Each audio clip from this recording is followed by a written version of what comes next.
जय झूलेलाल दोस्तों। खटाइण ठाहिणी हूंदी आहे त उन में सभिनी खां पहिरियों पवंदो आहे खटाइण जो मसालो। त अॼु मां तव्हांखे ॿुधाईंदसि खटाइण जो मसालो घर में कीअं ठाहिजे, उन में कहिड़ियूं कहिड़ियूं शयूं पवंदियूं आहिनि जंहिंमां असां अलॻि अलॻि क़िस्म जूं खटाइणूं ठाहियूं।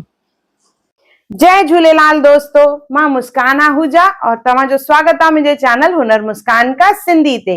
इहो उहो चैनल आहे जंहिं ते सिंधियत सां रिलेटेड सभु वीडियोस मां अपलोड कंदी आहियां, चाहे उहो सिंधी खाधो हुजे, सिंधी ट्रेडिशन हुजे, सिंधी कल्चर हुजे।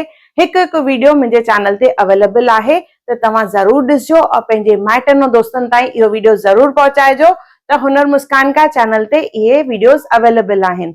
अचो त वीडियो शुरू था कयूं पिया। हिकिड़ो कटोरो खणंदासीं, हिकु हिकु करे मां तव्हांखे ॿुधाईंदसि कहिड़ी कहिड़ी शयुनि जो इस्तेमालु थींदो हिन में। त सभिनी खां पहिरियों मां हिते खया आहिनि कश्मीरी ॻाढ़ा मिर्च, लॻभॻि 2 खां 3 चमचा। उन खां पोइ 1 चमचो जीरो, 1 चमचो सौंफ,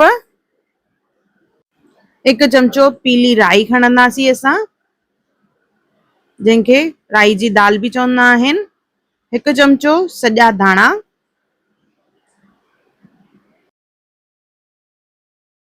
अधु चमचो हिते कारा तिर विझंदासीं। उन खां पोइ हैड 1 चमचो, धाणा धनिया पाउडर 2 चमचा विझंदासीं और अधु चमचो हिन में विझंदासीं असां बसर जो बिज, जंहिंखे कलौंजी चइबो आहे। 1 चमचो विझंदासीं कारा मिर्च, तेज पत्तो ऐं वॾो फोटो। तेज पत्ता विझणा आहिनि 2 और 1 विझणो आहे वॾी इलायची यानी वॾो फोटो। उन खां पोइ असां हिन में विझंदासीं लूणु अधु चमचे जे क़रीब। इन्हनि सभिनी शयुनि खे चङी तरह मिक्स कंदासीं। ॾिसो, मिक्स करण खां पोइ इहो असांजो खटाइण जो मसालो तयार थी वियो आहे। इन मां असां केतिरियूं ई खटाइणूं ठाहे सघंदा आहियूं। खटी मिठी खटाइण हुजे, चाहे असांखे अंबड़ियुनि जी खटाइण ठाहिणी हुजे, गजर जी खटाइण ठाहिणी हुजे, त सभिनी खटाइणनि में इन ई मसाले जो इस्तेमालु थींदो। इहो मसालो असां ठाहे रखूं, इहो भाॼियुनि में बि यूज़ थींदो आहे। इहो आहे असांजो सिंधी खटाइण जो मसालो। इन जी रेसिपी मां पंहिंजे चैनल ते विधी आहे, त अंबड़ियुनि जी खटाइण कीअं ठाहिजे या गजर जी खटाइण कीअं ठाहिजे, त उहो बि ज़रूर ॾिसजो। लिंक डिस्क्रिप्शन बॉक्स में आहे।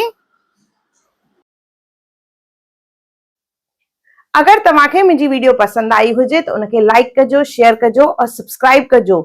फेसबुक और इंस्टाग्राम ते मूंखे ज़रूर फॉलो कजो और मुंहिंजो वीडियो ॾिसण लाइ धन्यवाद। जय झूलेलाल।